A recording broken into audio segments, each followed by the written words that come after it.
Tonight, we're going to have an incredibly good time. I'm going to get to know all of you a little bit. I'm going to tell you about the two main projects I've worked on. I have a really spectacular surprise to share with you. I have a little homework to give you, and then I also have, of course, presents for any educators in the audience. So that's our agenda. With that, I will start by saying that maybe you agree with me because you're here. And I believe we're probably all here because we care about children and we care about our country. And I think our country's greatest asset are the kids that went to school today and their teachers. And I think our country's greatest challenge is to put teachers in conditions so that they can do their best work and so the students can maximize their learning. So what we're going to do is go around and individually, I would love to learn your name and what you think our country's greatest asset and challenge are. Actually, on second thought, I think given the amount of time that we have, since I only have 40 minutes, we'll just do it all at once. So if you guys, on the count of three, if you can tell me your name, what you think our country's greatest asset is, and what our country's greatest challenge. Do you need a moment? Okay, I'm going to count to three. 1, 2, 3. I can't hear you. Our kids are our greatest asset, helping them realize their potential is our greatest challenge. No one else? No one else has an asset or challenge? We liked yours. You liked mine? You agreed with mine?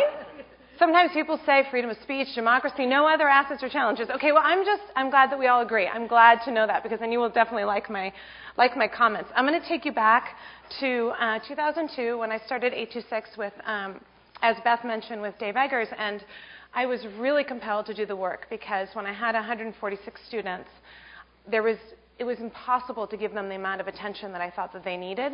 And I would often assign their writing assignments and then map out how many weekends it would take me to read their assignments. So I knew that there was a huge gap between how much time teachers had and how much time they wished they could give their students. And so when I was teaching in Mexico, and Dave, who's my friend, called me and said, "I've leased this space. I think I need your help." And I said, "Great. That sounds perfect. I would love to work with you and focus on this huge gap that teachers have and support them." And then he said to me, "Well, it turns out that the space has a zoning requirement, and we're going to need to put in a store in Ninive." And I said, "Great, that sounds good." And then he said, "I'm thinking pirates." And I said, "Great," and I was thinking, "You're crazy." So I just thought, well, you'll focus on your pirate store, and I'll focus on the families and the teachers and the students, and we'll sort of divide and conquer. And then it's true, we do actually have a pirate store, and I am completely sold now. It sucks people in. Students can open trapdoors on the floor. They can find snakes and treasures. Mops literally fall from the ceiling. They can find treasures inside also that huge vat. And since a lot of kids don't carry cash, they can barter for their treasure. So they can tell a joke, they can tell a story, write a poem, and they can keep their treasure.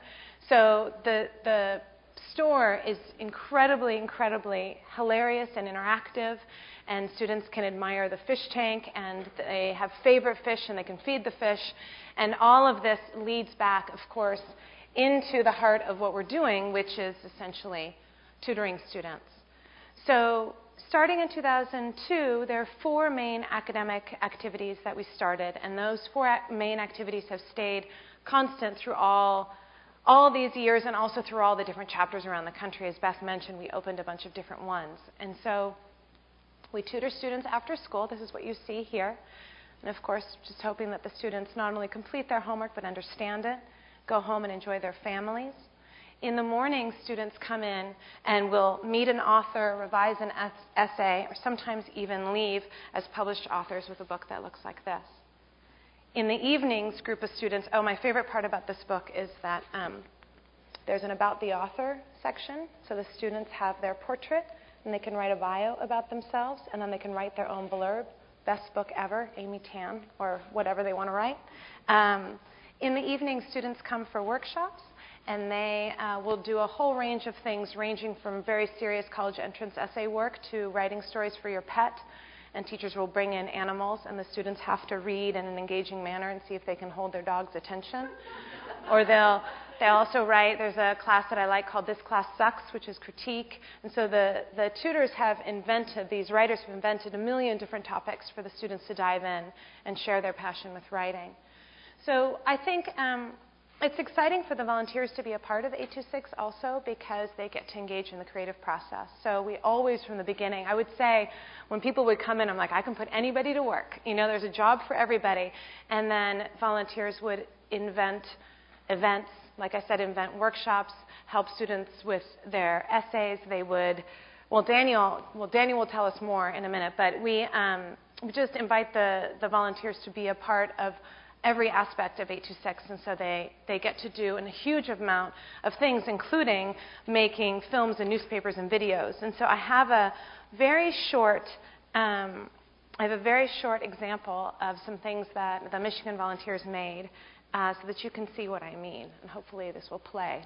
I'll cross my fingers that Joe made it work. Are you ready to go to the 826 and volunteer? Sure am, but I forgot to ask, how much does this thing pay? It does not pay. We are volunteering to tutor young humans in writing. Excellent. I love creative writing, but they will have to mail all of my checks directly to my home. I do not do direct deposit. No, we do not receive pay of any kind. There is no pay. Gotcha.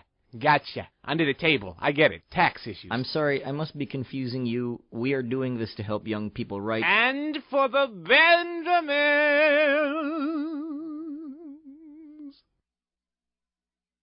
Hey, what are you going to buy with all the money we make at 826? Nothing. I'm not going to buy anything with money because there's no money involved. Yeah, I'm going to save mine too.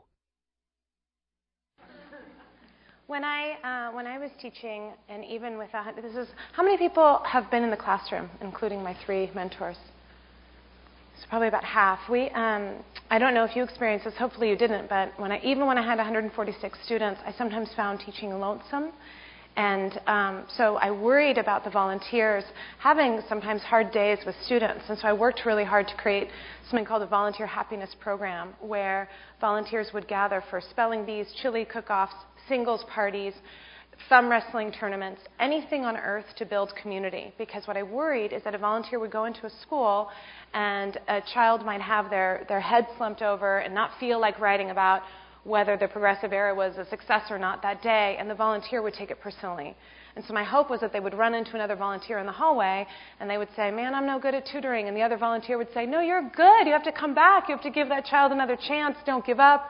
And so we worked really hard to create this complete, wonderful interconnectivity between the adults who work at our centers. And the other aspect that happened with the volunteers is that also when I had 146 students, I sometimes forgot that learning was joyful. I don't know if that has ever happened to any of the teachers, that you're so bogged down with an incredible amount of work to do and committee meetings and 1,000 different responsibilities on campus, that I forgot that actually working hard in the act of learning something was really a joyful act. And so the volunteers really taught me that we could have an incredibly good time and work hard at the same time. I'm going to take another sip of water. I want to say, though, out of the different academic programs, my absolute favorite is when we send teams of volunteers into the schools to help teachers where they are with these big, magnificent projects that they invent. I think one of the reasons I honestly in my heart believe that 826 has been as successful as it is because we work at the teacher's behest. I like to tell people that we make teachers' dreams come true. So it's the teacher's curriculum, it's her ideas, it's her vision for a literary magazine or a book about this or a book about that, or any kind of support that they're looking for. We try and bring in the humans and the resources. And I learned, having worked in schools, we don't ask the principal for any money. So we've gotten away with all of this incredible support that we've given teachers. So with that, so that's the basics of the program.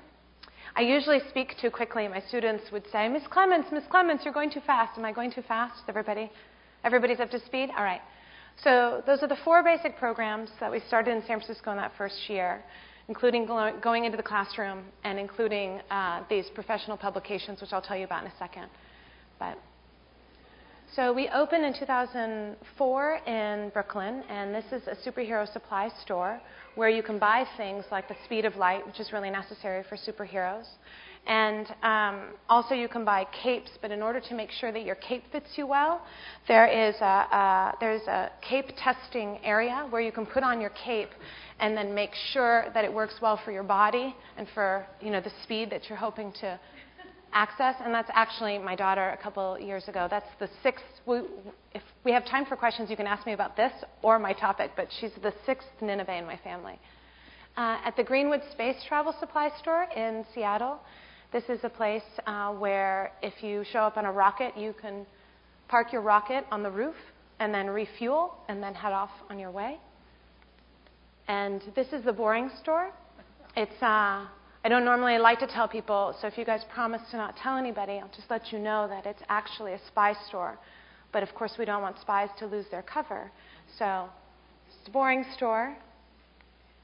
And then these are the interiors, and the interior tutoring spaces in all 826s are just glamorous and gorgeous and don't feel at all like hospitals, and I think are incredibly welcoming. And this is completely different design from the other ones, and I think it's really beautiful.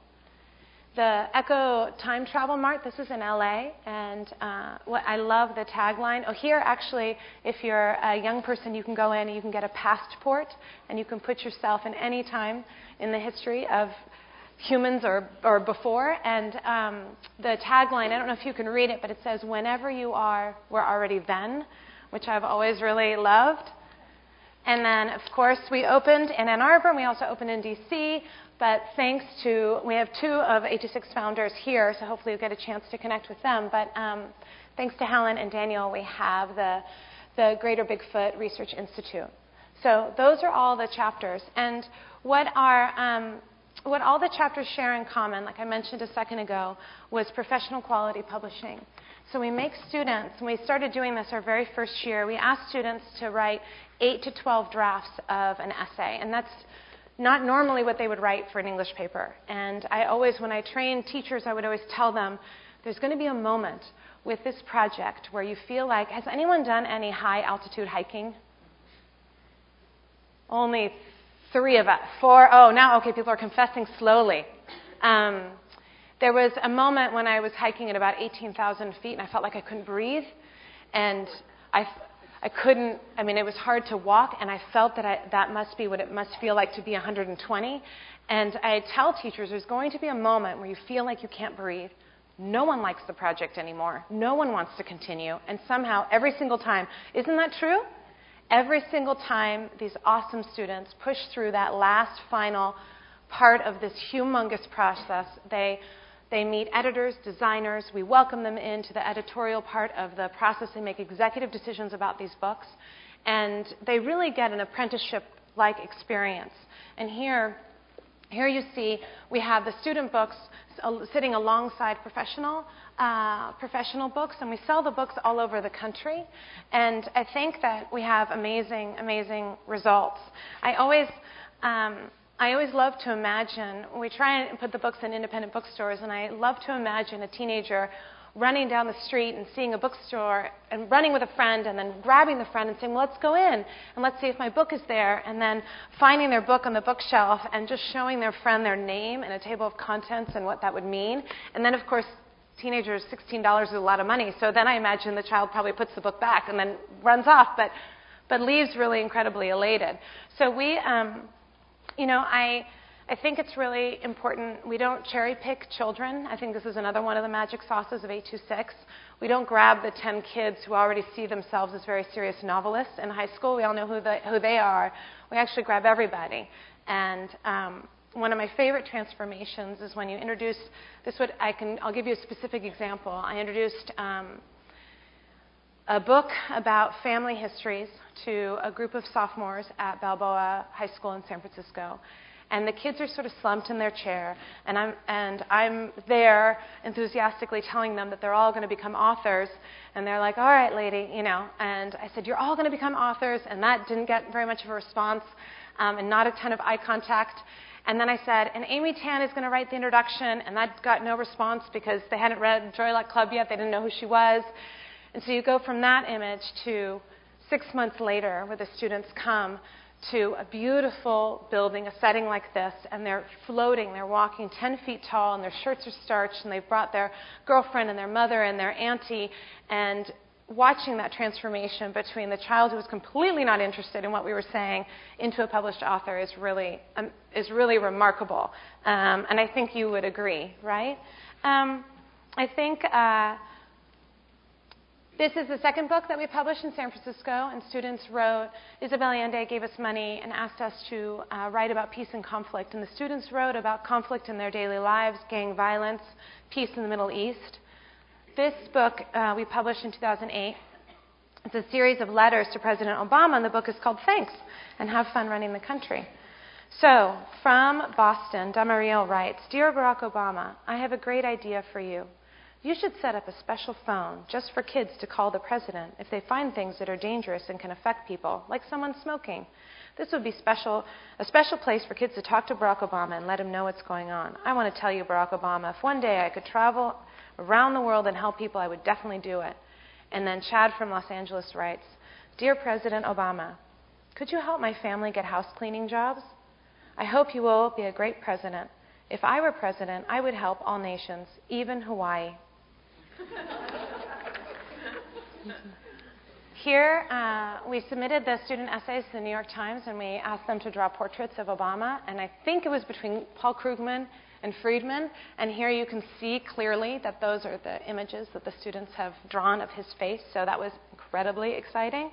The last student anthology that I edited was called Be Honest, and in this book, students wrote about what they wish their teachers knew. They wrote beautiful, beautiful, detailed, rich love letters to their teachers about everything that had gone well. They also wrote about things that they wish would happen if they were running schools. And this actually, I think, is heartbreaking, but they were just like, man, if I ran this school, I'd have clean bathrooms, I'd have working water fountains, I'd have more innovative use of space, and a rethinking of metal detectors, which, of course, just gives me I think every adult should pause there. The books aren't really as important, though, as the skills that kids gain, obviously. When I was doing this work, we would ask students before they started if they enjoyed writing and if they imagined using writing in their futures, and always less than 10% said they liked it, and less than 10% were like, no, man, there's no way. I'm not, over 90% would say, there's no way I'm going to use writing in my future. Of course, they don't know that we all need to use writing in our professional lives, but you don't know that when you're 15. So over 90% would shy away. When we would finish the book, we would then ask them again, do you enjoy writing, and do you think you'll use this in your professional future? And the answers are always over 50 and 60%. So literally 5 to 6 times as many kids will say, you know what, actually that was rough, but there was something fulfilling about it. I could do that again, or I could imagine using writing. And of course by then they've met all these people who are passionate about writing, and they've seen all these different adults who have all these different jobs who use writing and who think writing is a positive part of their lives. So the transformation is pretty awesome, I think. So now I'm gonna brag about Boston. In September of 2013, a third-party evaluator published its findings on the effectiveness of 826 Boston's Young Authors Book Project. The evaluated project was conducted with 54 English language learners at Boston International High School. According to the study's authors, quote, a constellation of positive outcomes were displayed by students: greater enjoyment and persistence in the process of writing, increased confidence in the ability to write, belief that their own writing has value, and ultimately improvement in the quality of their written work. Then the evaluators said 96% of students believe that they can use what they learned during the Young Author Book Project with other writing assignments.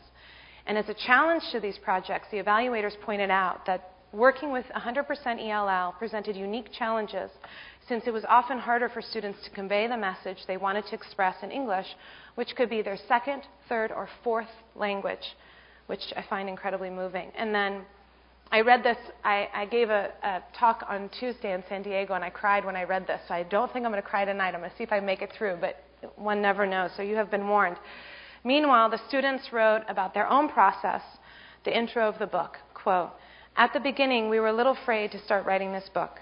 Language is a struggle for us. Boston International Newcomers Academy is 100% English language learner. Also, bringing back memories of loss and transition was at times devastating. But it was worth it.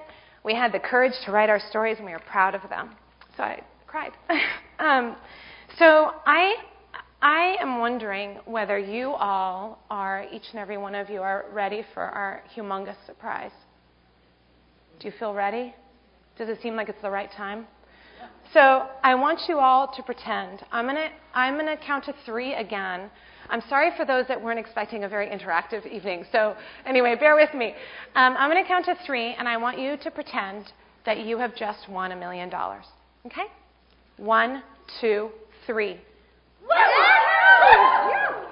people are not happy that they've won $1 million. We're going to have to try that again because there's a reason that I'm doing this.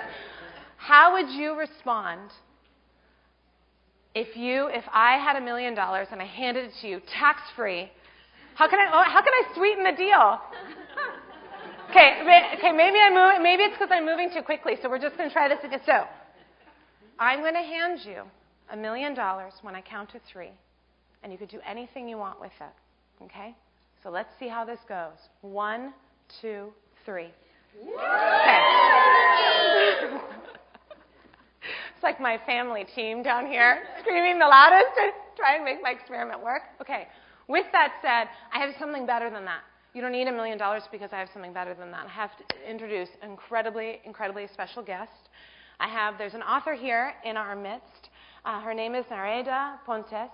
She speaks 3 languages. She's a musician, and she's here from Cape Verde in our country, and she is now what makes us so proud to be American. And so if you could help me by screaming even louder than the $1 million and welcome our student author tonight, that would be really helpful. Woo!